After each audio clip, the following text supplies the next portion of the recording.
Bonsoir à tous, bienvenue dans votre émission La Réunion Léla. Ce soir, on va ouvrir une page politique.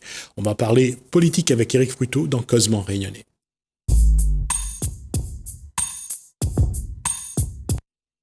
Bonsoir Éric Fruiteau. Bonsoir. Alors, depuis ce premier tour de mars 2020, Éric Fruiteau avait choisi de ne pas se représenter au second tour après le confinement. L'analyse conforte l'analyse des résultats conforte cette décision. Tout à fait. Je pense que les résultats montrent que nous avons atteint notre objectif et la stratégie qui a été la nôtre, qui a été la mienne, que de me retirer dignement, sans rien marchander, sans rien demander, en respectant le choix fait par les Saint-Andréens au soir du premier tour, puisqu'il y avait effectivement une majorité de Saint-Andréens qui s'était exprimée pour que l'équipe sortante ne regagne pas les municipales. Donc, respectant ce choix des Saint-Andréens, on s'est retiré dignement et le changement s'est fait. Donc, nous avons apporté notre contribution à ce changement et les gens nous disent aujourd'hui qu'ils sont satisfaits parce que c'est grâce à nous qu'il y a eu ce changement possible sur Saint-André. Donc, c'est une analyse qui tient la route et l'initiative qui a été prise que de se retirer a été bénéfique. Entre 2008, au moment de l'accession à la mairie de l'équipe d'Éric Fruiteau, à 2020, comment a évolué la ville de Saint-André et comment a évolué Éric Fruiteau? Oui, c'est deux choses un peu différentes, deux sujets un peu différents. Comment a évolué la ville de Saint-André? Je pense qu'il faut prendre par étapes. Moi, je considère qu'entre 2008 et 2014, nous avons beaucoup travaillé. Nous avons beaucoup travaillé pour les Saint-Andréens et pour notre ville, en faisant évoluer la ville à tous les niveaux, au niveau de l'aménagement, au niveau du fonctionnement municipal, les employés communaux travaillant dans une relation de confiance avec le maire, avec les élus municipaux, faisant avancer la ville dans la mission de service public à tout le niveau, au niveau sportif, culturel, au niveau environnemental, au niveau de l'aménagement du territoire, je rappelle au niveau éducatif. Je rappelle quand même que en un mandat, nous avons construit 2 écoles pour 7,5 millions. Nous avons construit un centre culturel. Nous avons construit 2 gymnases. Nous avons sorti 2 mairies annexes. Nous avons travaillé énormément sur la sécurisation des rues. Nous avons sorti la nouvelle station d'épuration à 11 millions. Nous avons œuvré donc dans le sens de l'intérêt général et nous avons fait réellement progresser la ville de Saint-André. Donc je pense que ça a été un mandat réussi, une période propice au développement de Saint-André. Entre 2014 et 2020, j'ai un peu de mal à évaluer puisque moi-même, je n'étais plus maire, je n'étais pas conseiller municipal, mais au regard des élections municipales dernières, il est bien évident que la population a choisi de sanctionner l'équipe sortante, considérant que la ville n'a pas suffisamment avancé. Éric Fruiteau, justement, dans la période de 2014 à aujourd'hui, comment il a évolué, quel regard il porte aujourd'hui sur la politique? Vous avez raison de dire qu'Éric Fruiteau a évolué, puisque je rappelle qu'en 2008, quand j'ai réussi à gagner l'élection municipale, j'étais jeune, j'étais conseiller général, j'avais jamais exercé de mandat politique avec la responsabilité d'un exécutif.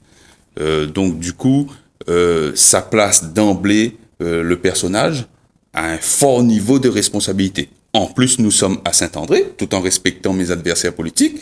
J'avais en face de moi quelqu'un qui avait beaucoup d'expérience, Monsieur Jean-Paul Virapoulet. Donc, d'emblée, ça met une pression particulière, puisque Saint-André, c'est quand même un peu une capitale politique. Et du coup, ça vous place à un haut niveau de responsabilité. Donc, nous avons traversé le mandat, donc évoluant moi-même dans un rôle de maire, d'accord? Difficulté au départ, beaucoup plus à l'aise en fin de mandat. Et puis, après 2014, n'ayant plus de mandat politique, le bonhomme Éric Fruiteau, il a évolué également. Il a pris du recul, comme je l'ai dit. J'ai pris mon temps de patience, beaucoup réfléchi. J'ai mis ces 6 années sans responsabilité politique avec quelque part un certain silence politique, j'ai mis ces 6 années au profit d'une réflexion pour la ville, pour Saint-André, au profit d'une réflexion pour moi-même. J'ai fait mon introspection, on a beaucoup pris du recul, et je pense que c'est quelqu'un qui sort de cette période, de ces 2 fois 6 ans, beaucoup plus mature. Il y a une chose aussi que vous avez dû affronter, c'est que lorsqu'un jeune arrive comme ça sur l'échiquier politique, que ce soit dans sa famille ou dans l'opposition, il n'est pas forcément apprécié. On voit qu'à La Réunion, et d'ailleurs, les jeunes ont du mal à percer, à trouver leur place, parce que ceux qui sont là ne leur facilitent pas la tâche. Mais la vie politique est un combat difficile. La vie politique est un engagement qui n'est pas simple. Et c'est vrai qu'il faut beaucoup de force, de conviction, de courage. Et moi, je ne peux que inciter les jeunes à s'engager politiquement. Parce que la politique, c'est la vie de tous les jours. Et nous avons besoin de cette jeunesse-là.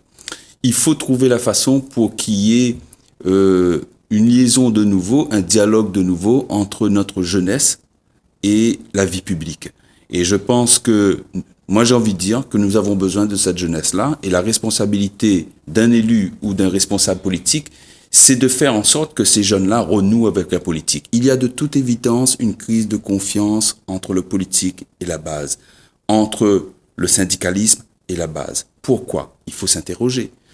Particulièrement à La Réunion, où la situation est très difficile, le fort taux de chômage, le fort taux de pauvreté, la misère, 38% de personnes au-dessous du seuil de pauvreté, des problèmes de logement, et la crise pandémique nous a montré encore combien il était difficile de sortir d'un système inégalitaire. Donc, ce climat de pauvreté et ce climat social difficile ne plaide pas pour que les gens s'intéressent à la politique. Ça les place d'emblée dans une situation vulnérable, dépendant, et ça, c'est pas bon. La question, quand on regarde aujourd'hui, il y a eu une évolution institutionnelle, on a redéfini un peu le cadre pour la région, pour le département. Est-ce qu'aujourd'hui, puisque pour l'instant, les élections départementales ne sont pas remises en cause, alors qu'on parle de reculer les régionales l'année prochaine, on parle pas de reculer les cantonales. Est-ce qu'aujourd'hui, si le contexte est favorable, est-ce qu'Éric Ruteau pense qu'il pourrait aller au cantonal parce que le département a encore un rôle à jouer dans le développement ne serait-ce social, voire un peu économique de la Réunion? Alors, poser la question sur ma candidature. Oui, sur ma candidature, oui. Je pense que c'est prématuré. D'accord. Je pense que c'est prématuré. Néanmoins, je pense, et là, tu as raison, parce que il y a un véritable enjeu lié aux prochaines élections régionales et départementales. Pourquoi c'est important? Parce que nous avons subi, depuis ces derniers mois, depuis ces dernières années, différentes crises successives. Il y a eu la crise économique de 2008. Il y a eu ensuite la crise dite des Gilets jaunes de fin 2018, où les gens posaient des problématiques particulières et légitimes, d'accord ? A suivi la crise pandémique, qui s'est transformée très rapidement en crise économique et sociale. Et cette situation-là, elle est exacerbée à La Réunion, vu le contexte socio-économique de notre île. Donc, au jour d'aujourd'hui, pour moi, il est nécessaire de réfléchir très rapidement à un projet alternatif pour les 10 prochaines années. Moi, je parle de projet décennal. Et vu le contexte, il est important que région et département puissent se mettre en accord pour proposer une alternative crédible dans les 10 prochaines années aux Réunionnais. Parce que ça ne peut plus durer. Les gens sont dans une difficulté. Les gens sont dans la souffrance. Et comment répondre d'abord à cette urgence sociale sans ne pas réfléchir à l'avenir et penser à un projet durable pour l'île? C'est ça l'enjeu. Et le conseil départemental dans cette affaire, qui est une collectivité de proximité, puisque le conseil général est tenu par des conseillers généraux élus directement au suffrage universel dans 25 cantons de la Réunion, donc 2 binômes qui sont élus, 50 conseillers généraux, ce sont des gens qui sont sur un canton, sur le terrain, donc de fait, cela place le conseil départemental dans un rôle de proximité, d'où son rôle qu'il aurait à jouer dans le cadre d'un projet d'urgence sociale. Mais en même temps, il est important, si on veut que les choses bougent, qu'on règle le problème durablement, le problème du chômage, le problème de la misère, le problème de l'aménagement du territoire. Donc, on ne peut pas ne pas penser également au projet régional. Alors, c'est pour ça que moi, je pense qu'il est important aujourd'hui de parler d'un projet conjugué région, département, sur les 10 prochaines années. Et moi, ce que je regrette, c'est que après 2018, la crise des Gilets jaunes, le président de la République est venu à La Réunion. Quelque part, il a offert une opportunité en disant, ben voilà 3 ou 4 grands projets, 3 ou 4 grands dossiers sur lesquels vous pouvez faire des propositions. Soit, il y a eu quelques propositions qui ont été faites pour augmenter les contrats aidés et tout. Mais ce que je regrette, c'est que département, région, intercommunalité, mairie, association des maires, à la limite, les chambres consulaires, chambres des métiers, chambres de commerce, chambres d'agriculture, ne se soient pas mis autour d'une table pour proposer, se saisir de l'opportunité et proposer au président de la République un projet crédible pour les prochaines années. Il y avait une opportunité. On n'a pas saisi cette opportunité. Alors moi, je dis au jour d'aujourd'hui, on est à quelques mois d'échéances importantes qu'il ne faut pas négliger. Élections régionales, élections départementales qui vont précéder les élections présidentielles. C'est peut-être le moment de penser à un projet d'ensemble, un projet global, un projet conjugué région-département apportant des solutions pour régler les problèmes d'urgence sociale et en même temps apportant des solutions pour régler durablement les problèmes à La Réunion. Donc, il y a une opportunité, peut-être qu'il conviendrait de s'entendre sur ce projet conjugué. C'est un petit peu peut-être réducteur ce que je vais dire. La gauche actuellement essaye de proposer quelque chose, ils se réunissent de temps en temps. Est-ce que vous êtes au courant de ça ? J'entends dire que certains partis de la gauche se réunissent. Je vous rassure, monsieur Gismi, j'ai pas été invité à cette réunion. Écoutez, chacun ses responsabilités. Je pense qu'il est important au jour d'aujourd'hui, d'abord de militer, parce que c'est le militantisme qui emmène la responsabilité politique.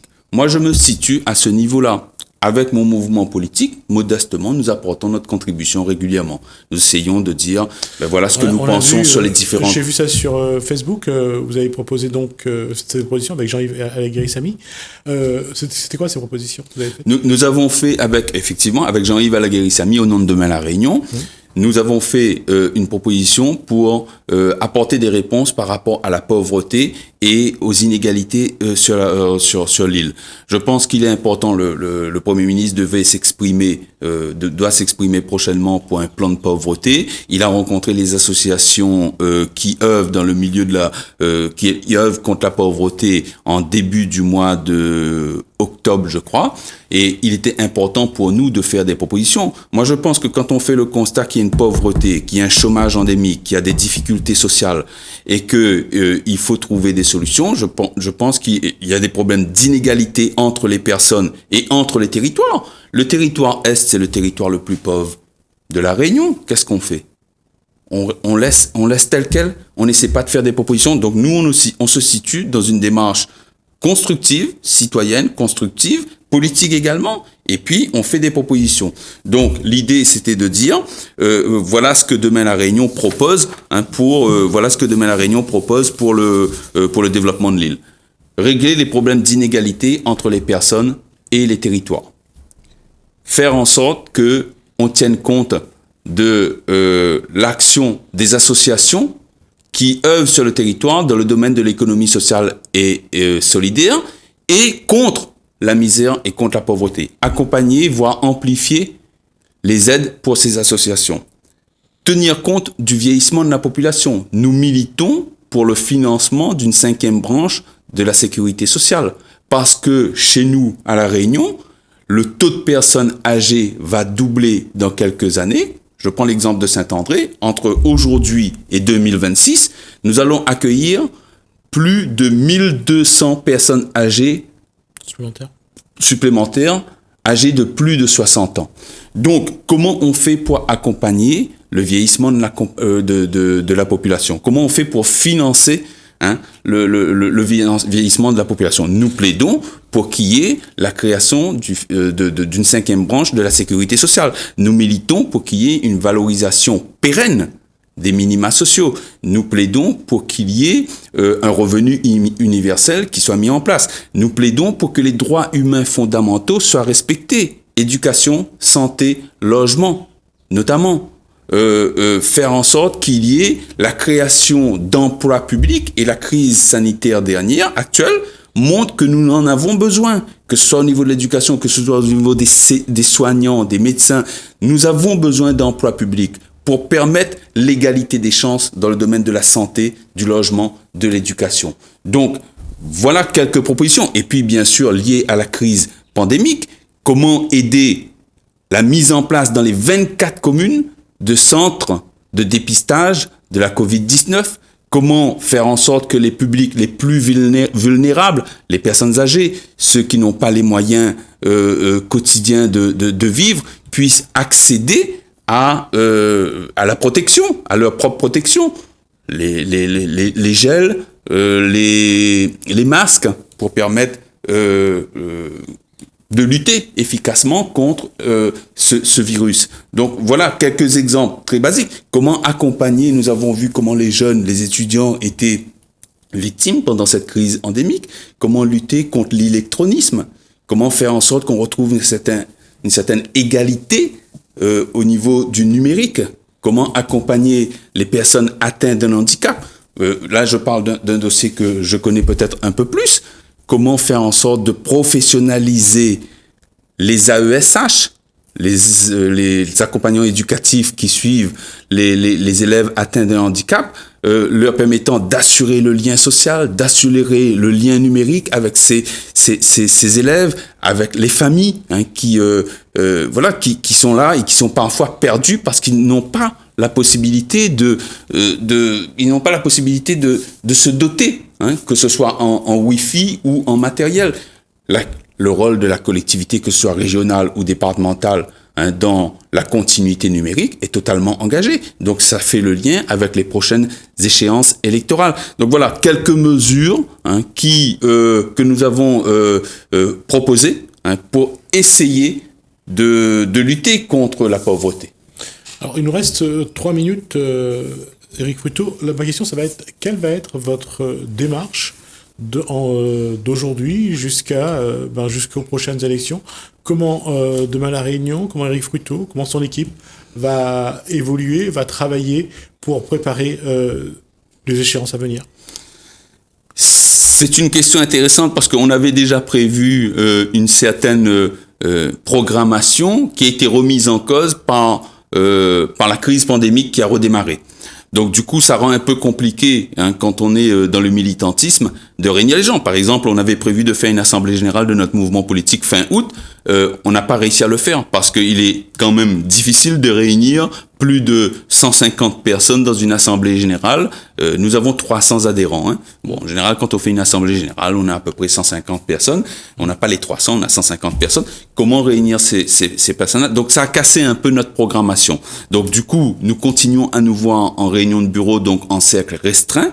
Bien sûr en respectant les gestes barrières, pour ne pas contribuer à la propagation du virus. Donc nous continuons à nous voir régulièrement pour réfléchir et faire des propositions. C'est vrai que ça passe beaucoup par la médiatisation, par par de la communication. Ici, je suis aujourd'hui avec vous, beaucoup sur les réseaux sociaux, et nous entendons pleinement prendre notre responsabilité en participant au débat, que ce soit pour les départementales, que ce soit pour les régionales, ou sur des thèmes beaucoup plus généraux qui engagent la Réunion, qui engageront la Réunion dans les années à venir. Il y a les présidentielles, on ne pourra pas rester muet. C'est pour ça que nous disons qu'il faut un projet global et il faut profiter de l'occasion des échéances électorales pour que, une fois les échéances passées, qu'on travaille à l'unité réunionnaise pour proposer à Paris, à la veille des élections présidentielles, un projet durable. La difficulté sera toujours la même, c'est-à-dire travailler ensemble. Les politiques ont du mal à s'entendre, ont du mal à se mettre d'accord sur un projet et surtout, comme disait De Gaulle, mettre en avant l'intérêt supérieur de la Réunion?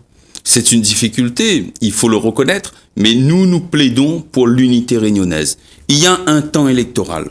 Il y a un temps où, le jour du vote, où les gens élisent des responsables. D'accord? Donc, une fois l'élection passée, je pense qu'il est important que les responsables des collectivités, les élus, les parlementaires, les responsables des chambres consulaires, qu'ils arrivent à s'entendre. Et moi, je suis un défenseur de l'unité réunionnaise. Soit, il ne s'agit pas de perdre ses convictions. Gardons nos convictions.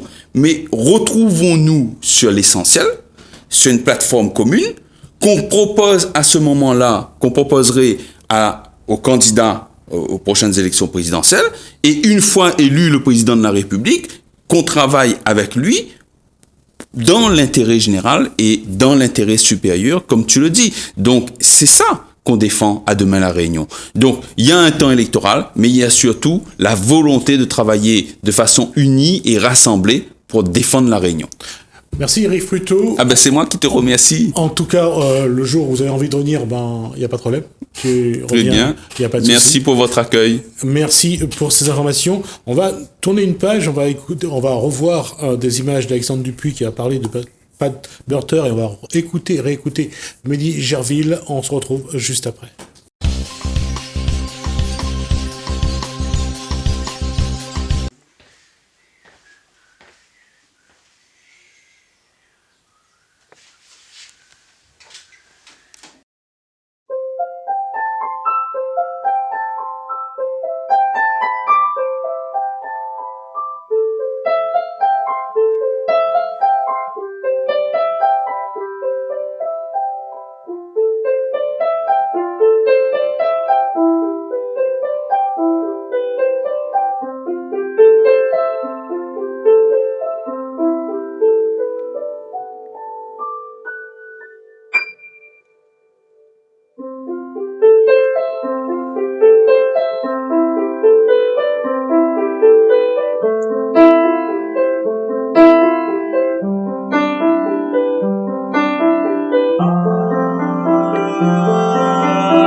Bon, parlez, pas parler.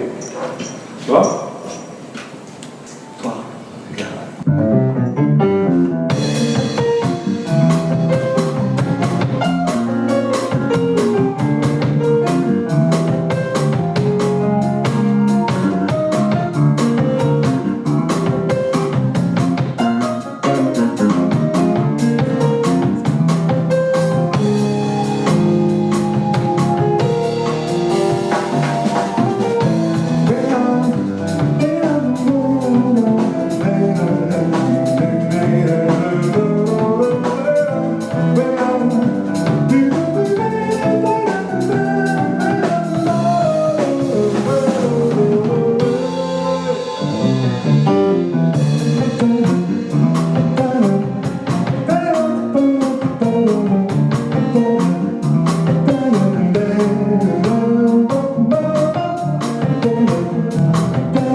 de voir la Réunion, son histoire et son devenir. Voilà, je pense que on va résumer un petit peu vite comme ça.